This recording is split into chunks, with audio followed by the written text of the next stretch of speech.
Welcome to agent.virtuate.ai, your all-in-one AI agent. Signing up is quick and simple. Just enter your basic details, set a password. Once you're in, click on Train AI Agent. Here, you can add your information source, your website, FAQ, or any document with business details.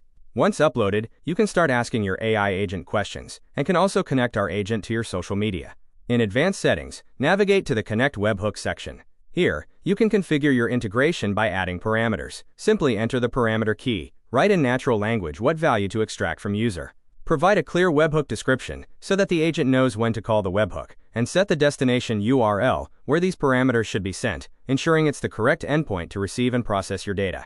Once done, enter your secret API key for secure authentication and click Save. Next, head over to the Web Widget section. Add the default question that will appear when visitors interact with your website widget, typically the most common or expected query that users are likely ensuring an instant, relevant reply. You can also upload your custom widget logo to match your brand identity, then save your settings. Once everything is set, copy the generated code and paste it into your website's HTML, specifically in the root file header, just before the closing body tag. The widget will automatically authenticate your credentials, so there's no extra setup required. Finally, visit your website and test the widget to ensure it's displaying correctly and functioning smoothly.